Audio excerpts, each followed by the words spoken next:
Hey horse lovers, so a lot of people have asked me, what does it take to run a profitable horse business, or what does it take to start one, and how have I done it? So I'm going to make this video today explaining to you exactly how I did that and also what mistakes you should avoid when doing so. I'm going to give you the breakdown of exactly what I did when I first got Free Spirit Equestrian and my farm. I think this is valuable information for anybody who wants to get into the horse industry, or if you don't, you might just want to learn about it and hear my personal experience and also some professional advice. I'm also going to try to walk around and show you the horses and talk, but it is really windy today as usual, so I'm just going to do the best that I possibly can. So let's go ahead and get into it. So I'm going to give you a little bit of my background. What I've always heard people say is you cannot make money with horses. That's one thing I've heard. And a lot of people sometimes assume that I grew up with horses, or I was born into a horse family, or something along those lines, or that I came from money. Well, I am here to assure you that that is absolutely not the case. So I am a self-made entrepreneur and equestrian. So if you've always thought these things, I just want to let you know there is absolutely hope that you can make it in this industry and that you can build up your dreams, okay? So I actually thought of my YouTube name being Not Your Average Equestrian because I didn't come from that background, but then I ended up going with Free Spirit, okay? So my background is I grew up in Illinois in a very small town. I did grow up on a farm, but we didn't have animals. It was just crops, okay? So I didn't grow up with horses immersed in my life. I had to beg my parents for lessons, and they did let me take lessons. So that was really the only thing I got as a child and as a teenager until I got my first horse when I was at the end of my high school years. And I purchased him and paid for his board myself and basically brought him to college and all over the place with me when I got a job, okay? So that is a little bit of the short story of my background. If you want to hear my entire equestrian story, I made a video on that. I think that video was made a year or two ago. I will post that in the description so you can get the full equestrian story. But for this video, I really want to keep it business. So after going through the life phases of going to college and getting a job and having my 1 or 2 horses, I then purchased my farm, Free Spirit Equestrian, in 2018. So I purchased this with my spouse, and we're going to get more into the details regarding this. But yeah, I didn't have this money come from anywhere. I didn't have, you know, an inheritance or came into a lump sum of cash where I could purchase my facility. We just saved up, okay? So there's a little bit of the background and the start of my story. It is a very, very short format, but let's get into more of the business side. So if you are wanting to get into the horse industry and start a business, you need to gain some experience first. So some of these statements are going to be more general, but I'm also going to give you my personal experiences as well so that you can understand and relate to it. So whatever you want to do as an equestrian, first you need to gain experience and a skill set, because if you're going to be a professional and make money, you have to obviously have skills.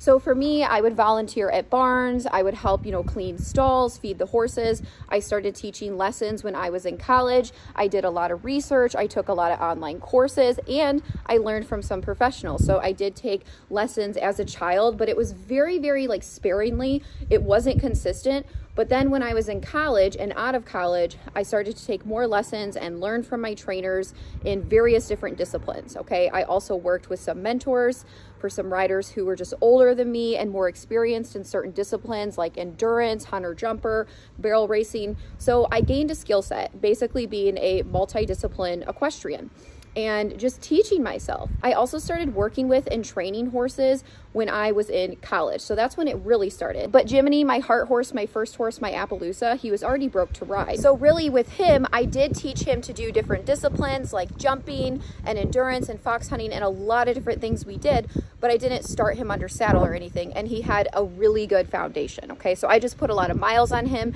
and taught him new skills. So I gained experience with my first horse, and luckily he was amazing and a very safe mount. So then after that, I started purchasing project horses, horses who were unstarted, horses who had issues, horses who had been sitting for years and years and needed refreshers. So I did this countless times to kind of gain my experience and knowledge when it came to working with, training, and sort of transforming horses. And I started doing this throughout college up until now, obviously, but that was a way I could gain a little more expertise.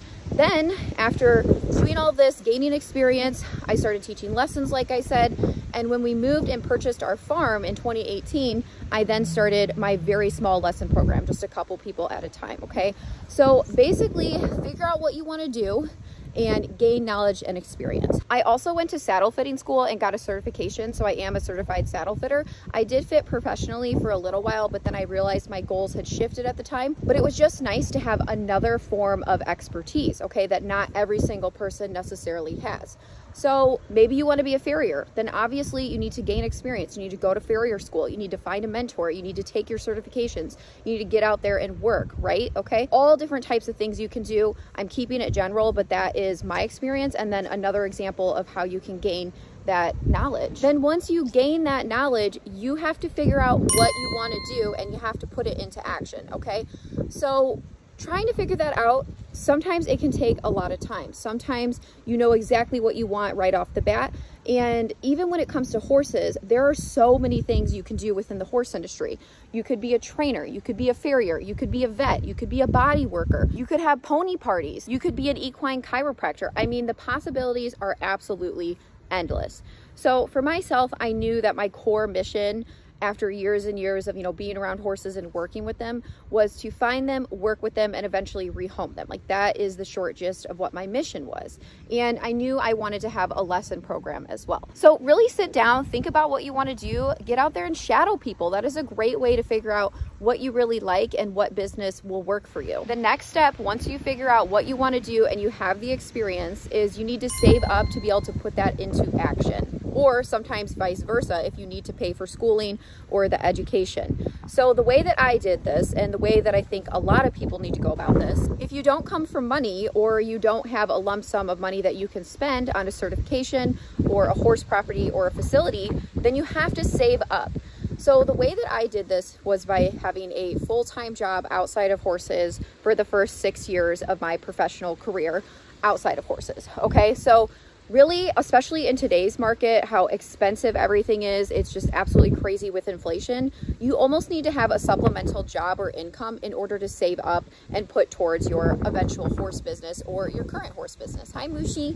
Hi, Mushi, you big baby. Hi, baby. Okay, so what I did was work for 6 years full-time for the government, and then I just so happened to meet Kyle and we got married, and we saved for a whole year before we were able to purchase our first property, which is where we are at now. Okay, so basically, moral of the story, save up, get a full-time job, or if you have a spouse that can help, you know, put towards that down payment, or, you know, that schooling course you need, or the certifications, whatever the case may be.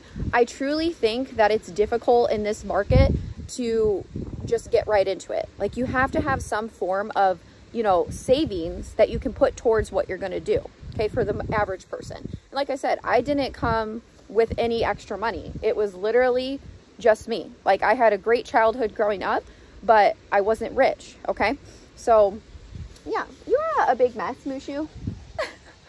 He's a big disaster. He is so cute. Okay, so that's kind of my advice when it comes to that, is you have to have some type of supplemental income. Otherwise, it's going to be very, very difficult to put thousands and thousands of dollars towards schooling or towards a facility. So I myself was working full-time for the government, and then Kyle is an engineer at Ford. So with our incomes, we were able to save up for our first home. And with that being said, the way we were able to purchase our facility is because it's not hundreds and hundreds of acres. It's a very small facility, and I do think my place is absolutely beautiful. But when we first purchased the property, I definitely didn't have the wisdom that I do now. And I am thankful for that in a sense, because ignorance is bliss. Our farm needed so much work, and I'm going to put some pictures up while I'm talking. I mean, the barn was so run down. There wasn't hardly even an outdoor arena. The fencing was a little messed up. I mean, there was just so many things that needed improvements. But when I first came to our facility, our farm, our home, I thought it was Disneyland. I was absolutely on cloud nine. I thought this was the most beautiful place in the whole world, and I still think that. But it needed a lot of work. So the way we were able to afford it is because it was a little run down, and it was kind of, you know, it's kind of in this little village in town, which I actually didn't like at first, but now I just love it because it's so quiet here. It's a very country agricultural community, so it actually worked out good. But for somebody who's like, yeah, like I want a full-blown horse farm, they probably, you know, didn't want it or thought it was too much. And then for the average home buyer, they're like, well, why do I need, you know, a horse facility? So basically it was set up as a conventional loan, and we were able to put a percentage down and purchase it. So it really worked out well for us. We did get lucky in that sense, but at the same time, we looked at like 30 other farms and it took us about a year to find this place. So it wasn't just easy peasy. Definitely had to put in the effort, but that's why we were able to purchase this facility. You know, a little bit of luck, a little bit of logic, and, you know, a lot of saving. So my advice to people is when you're purchasing your facility or when you're starting your equestrian endeavor, don't bite off more than you can chew, okay? Like for us, there were other places that we probably could have purchased, but it would have been a big stretch and we would have been house poor. Okay, we were not well off when we purchased this place by any means, but it was affordable for us. We could have spent more money and got a bigger place and a fancier place, but I really think that would have set us back in the sense of we would have been house poor, farm poor, horse poor, whatever you want to say. Okay, so you got to start small. Maybe you need, you know, multiple certifications and courses. Maybe you have to do it over a few years or a several month span instead of buying all of them at once and, you know, losing a lot of money and not having enough saved up, okay? So don't bite off more than you can chew. And the thing is, I started with 2 horses when we moved here, okay? So I had Jiminy Cricket, my first horse, and then I had an Arabian named Abu. Hi, Ariel. Hi, gorgeous. Okay, so I didn't start with, you know, all of these lesson horses or horses ready to go or this, you know, big herd where I could just buy the facility, get it going, launch my business. That was not what happened, okay? So start small. Don't bite off more than you can chew. You got to build up this process. And I'm going to tell you exactly how I built up my lesson program. So like I told you, we started with 2 horses here. I knew that at that point in time, we didn't have enough money for me to quit my government job and just start my lesson program. Plus, I only had 2 horses. So what I did in the beginning, I was working full time. We had the 2 horses. And by that point, Jiminy has always been like beginner safe, good to go. You know what I mean? Like he's just a steady Eddie type horse. And my Arabian, I had been training him for 2 years at that point. I started him under saddle completely from scratch. And at that point, an advanced beginner or intermediate rider could ride him, and he was really good with like lunge line lessons, okay? So I had 2 horses that I could essentially start using for my program. So what I did is every time I came home from work, which I worked crazy hours, I had to get up at 3:30 a.m. every day for 6 years. Well, sometimes my shift started at 3:30 a.m., so I'd be getting up at 2. It was nice in the sense you got off work early, but it was horrible because I really had to sacrifice a lot of my social life and nightlife. Not that I really wanted to party after college or anything, but you get what I'm saying. There were some sacrifices made. So I would come home after working all day, absolutely exhausted, and about 5 days a week, I would teach lessons. So I would only teach about 1 or 2 private lessons at the time on my horses. That would just slowly start to build up. And at that point, after we had been here, I think for about 5 months, I went ahead and purchased another project horse who actually was a beautiful POA named Pocahontas, and she ended up turning out to be another fantastic lesson horse. So she was put in the program. Now I want to talk about something that Mushu, what are you doing? That black there is there so you don't go through there. Oh my goodness. Your little mustache, you silly boy. You're so silly. Boop. So I want to talk about another thing that we did from the very beginning, pretty much after purchasing our farm, that I think did not work out for me long term. So sometimes all of these things are trial and error. That's why you have to figure out what works and what doesn't. So we purchased Free Spirit Farm in July of 2018. And then in September of 2018, we started offering horse boarding. Now, let me tell you my personal experience from this. In my opinion, and a lot of other people's, you really cannot make money boarding horses, just boarding. You can make money boarding horses if they are incorporated within your lesson program and or training, but standalone boarding is absolutely 100% not worth it. I thought going into it and boarding my horses personally at other facilities for years, I thought, wow, you're just going to be out there feeding your horses anyway. Like you're going to make so much money, you know, bringing other people's horses in. You're already going to be doing the work and caring for your own horses, so on and so forth. And, you know, I paid hundreds of dollars for board, you know, throughout the years. That is so false. Okay. So this is just my example of what did not work for me. So we had boarders for about 2 years after purchasing the farm, and we didn't even break even, and we were essentially working for free. Okay, so by the time you add in, you know, all of the hay and the shavings, or if they're pasture or full board, it didn't really matter, all of the feed, plus you're having to deal with people, which I love people, but when it comes to horse people and their horses, I'm telling you right now, they can be a little bit too much. Okay. So I did have some really good boarders. So if any of my past boarders are out there watching, most of you were awesome. So it's nothing personal, but from a business standpoint, it's absolutely not a moneymaker. It's very, very stressful, and you're basically just busting your butt for absolutely nothing. And I'm sorry, at the end of the day, if you're trying to run a business, and this is a business video, boarding horses is not it. If you have boarders that take lessons from you, or if you have a boarder and you're training that horse, then you absolutely can make money. But I figured that out really fast, and Kyle absolutely experienced all of this as well. So that was something I learned from, and it wasn't a mistake. It was just a learning experience, and something that I probably won't do again unless it's a very specific person or situation, or I do incorporate them into lessons and training. Also, in the beginning, I didn't have social media. Okay, so we got our farm in 2018. I didn't start social media until 2021. So that's 3 years later. Okay. And honestly, it was Kyle's idea. He watched YouTube all the time, and he's like, Shay, you could make some really good content. Like, your life is unique. People love horses. You love horses. You're passionate, knowledgeable. Like, try to make videos.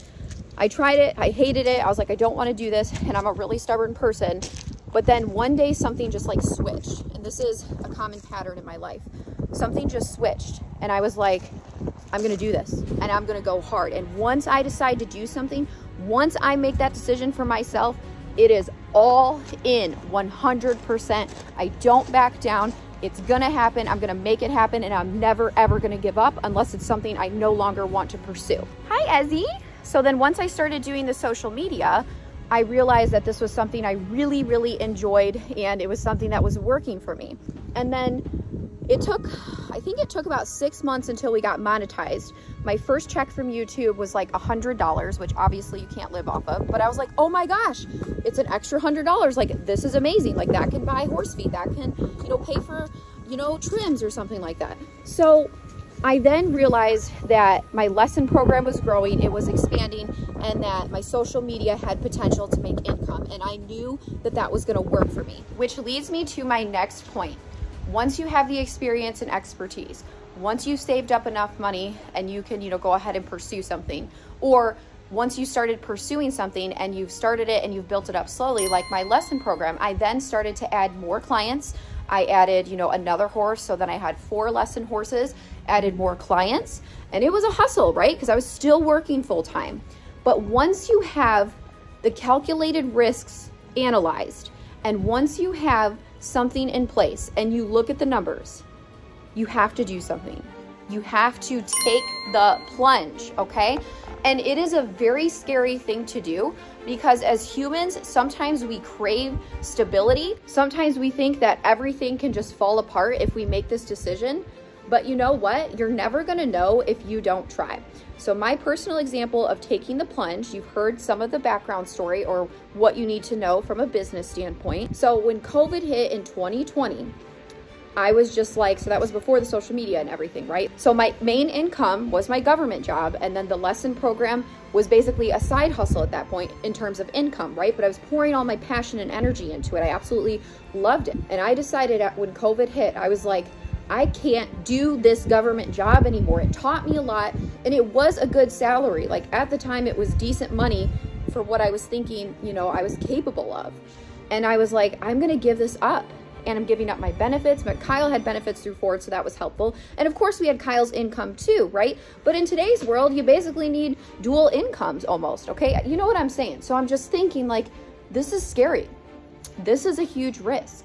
And Kyle was supportive, but for him, he's a very, conservative person in terms of, okay, stability and money and income. So to him, the risk taking, it's not that he said don't do it. He was always like, you got to do what you got to do. I support you no matter what.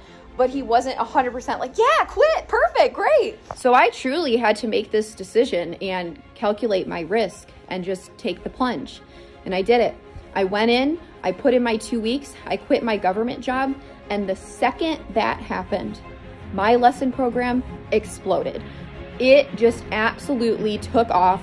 I gained so many more clients. At that point, I had 4 to 5 lesson horses, and I was then able to completely support my horses, the program, and have extra money and start improving the farm and doing all the things we were doing. Things just started to go up. Okay, then you add in the social media piece. So like I said, that took time to take off.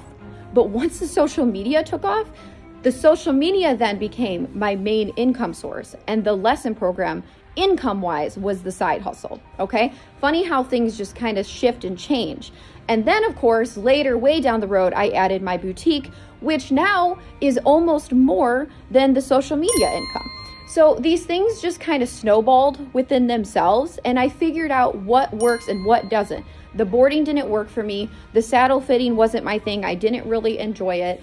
And I figured out I love the lesson program. I love training horses and working with them, but I don't consider like selling the horses a business because I don't make money, because I don't sell them quick enough, because I don't want to flip. That's just not what my mission is. So that's why I'm leaving that out. It's not really a business, you know, side of things. So yeah, and then like with the social media came sponsorships and so many cool opportunities where I could make more money. And I just figured out what worked for me over the years, and you can too. But you have to take the plunge. Just do it in a smart way. And it's okay if you make mistakes, okay? Nothing's perfect, okay? I wasn't perfect. I mean, literally, like the boarding never worked out for me. I did take in, you know, a couple training horses and nothing went wrong. I just decided that training other people's horses wasn't something that really worked for me, and it wasn't something that I wanted to do. So it's okay to go through a trial and error process. There's nothing wrong with that. So don't let that discourage you when it comes to running a business. But I'm going to explain to you how I made these profitable more so, and how I made this industry work for me in a very, you know, sort of unique way. But everybody's story is going to be different. Everybody's knowledge base and personality is different. So you're always going to be able to bring something to the table. You know, that's the great part. Everybody has strengths and weaknesses. Hi, Dodger. He's doing good. Just want to give you guys a quick little update on him. So he's doing really good, still in quarantine. So 30 days of quarantine would be December 2nd. And I'm gonna keep him in 1 week longer than 30 days, as long as he doesn't show any other signs of things. All of the drainage has cleared up and he's doing well and eating good. So in order to be profitable, as I said, you have to start small and work your way up and expand as you go, like I did with my lesson program and with my facility. Okay, so right now we're at the point things have grown so much, we're ready to buy a bigger facility and bigger property. So that took years to expand. Okay, we've been here for about 6-7 years, and it's not just, you know, a 1 month, 2 month, 1 year, 2 year thing. Okay, so we've been working at this for a while, but just start small. Don't bite off more than you can chew, and build it up. That is a way that you're going to be profitable, because you're not going to be so far and deep in the hole where you're not making a profit. There's a smart way to go about things and a smart way to build your business. And the average amount of time it takes to build a business is 3 years, okay?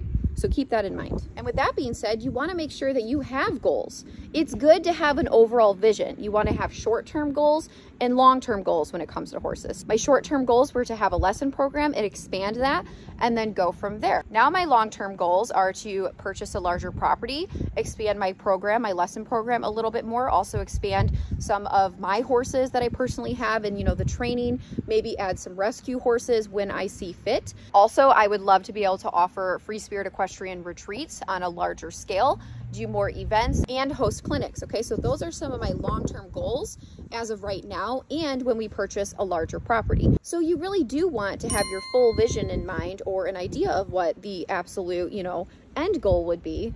But just know there's a road to get there. Rome wasn't built in 1 day. Now, what has really helped me to be profitable is that I work hard and I work independently. Meaning, in the beginning, I had no help other than myself. Obviously, Kyle helped with a lot of things and improvements and stuff. But in terms of business and lessons, I did everything myself. I didn't pay somebody when we were boarding horses to feed them and do stalls and do all this and that. When I started my lesson program, I didn't have an instructor at first, okay?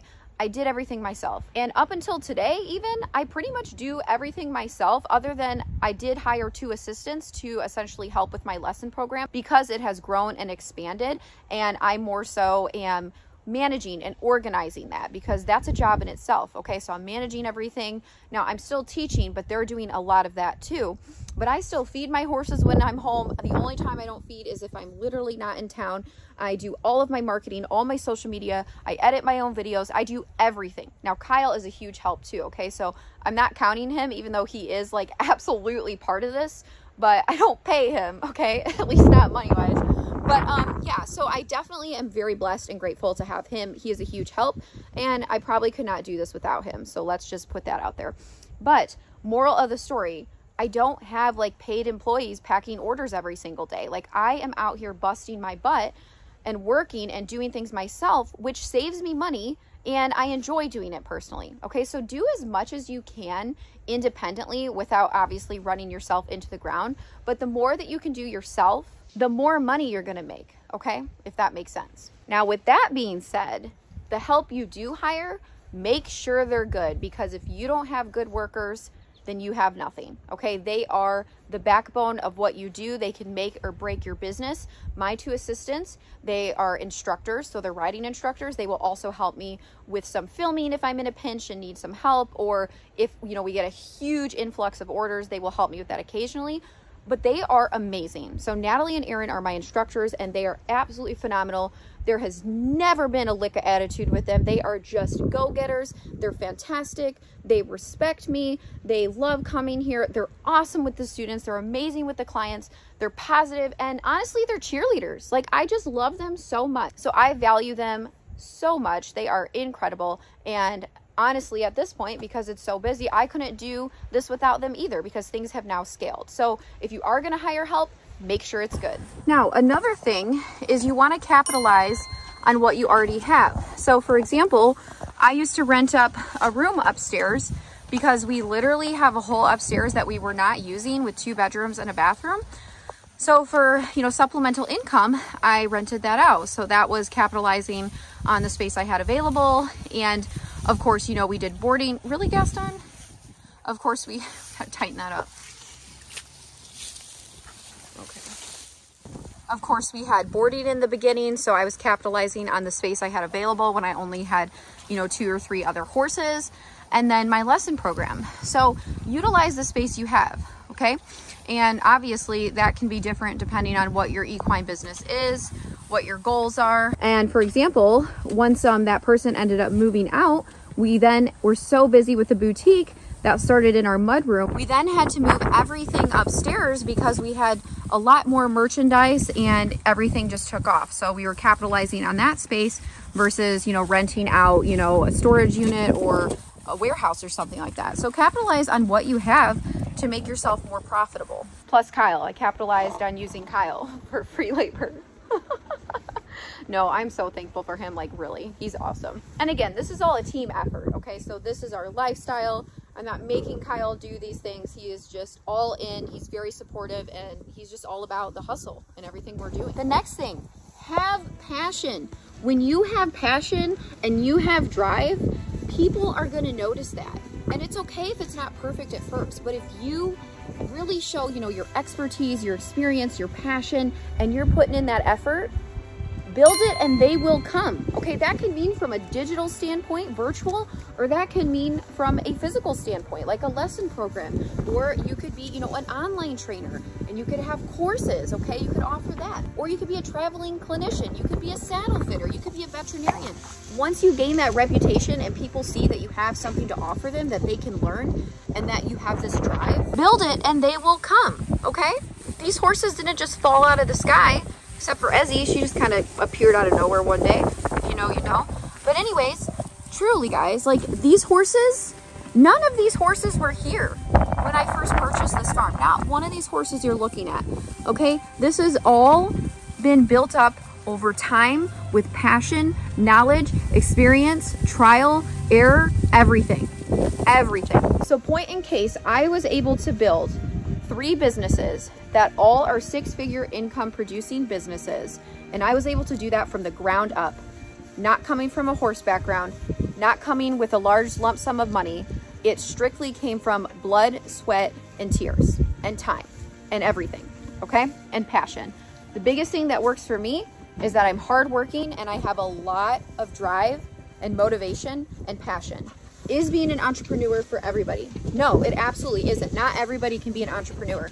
But if you want it, you can do it. You just have to put in the time and effort. It doesn't just happen. It's the hardest thing you'll ever do.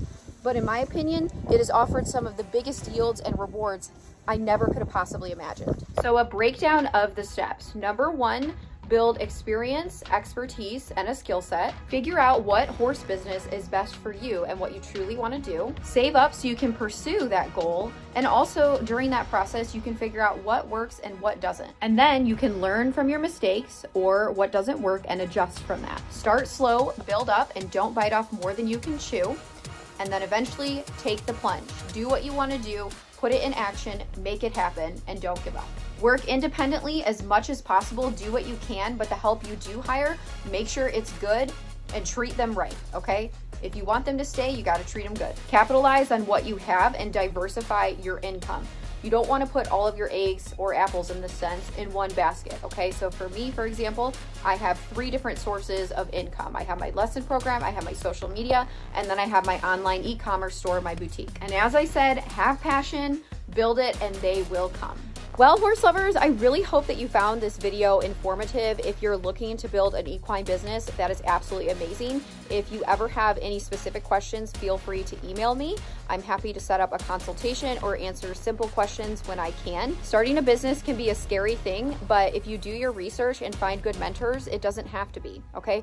But I will say being an entrepreneur, it is a lonely journey at times because not everybody is an entrepreneur. But don't let that discourage you. You absolutely can do this if you really want to. Also, we are having a huge Black Friday sale. It is starting Friday and it's going all the way until Cyber Monday. Okay, so we are gonna have absolutely massive discounts, like the biggest sale, like, and I'm not just saying this, that we have ever had. Every single item at the Spirited Horse Boutique is going to be discounted, so make sure that you check it out. It launches midnight on Friday morning, so Thursday night, Friday morning at midnight, so you can check that out. I'll put the link in the comments and the description, and also it's a great way to support Free Spirit Equestrian, everything we do, and a way that we can expand. Thank you for listening, horse lovers. I truly hope that if you're looking to build an equine business or start one, or maybe you already have, I hope that this helped you in some way. If you like Free Spirit Equestrian, make sure you like, comment, share, subscribe to the channel, turn on your notifications so you don't miss anything Free Spirit Equestrian or any updates, and I'll see you next time. Bye. So my secret as an equestrian is that there is no secret. You literally have what it takes to do what you want to do. It comes from within. Again, everything needs some molding and sculpting and time and effort, but you can do this. I am not somebody out of the ordinary, okay? Anybody can literally do this if they put their mind to it. Now, I know that obviously there's some people that truly cannot because of whatever reason, but what I'm trying to say is that if you are able to, you can absolutely do this. Believe in yourself. That is the secret to success, is believing in yourself and never giving up. You got this.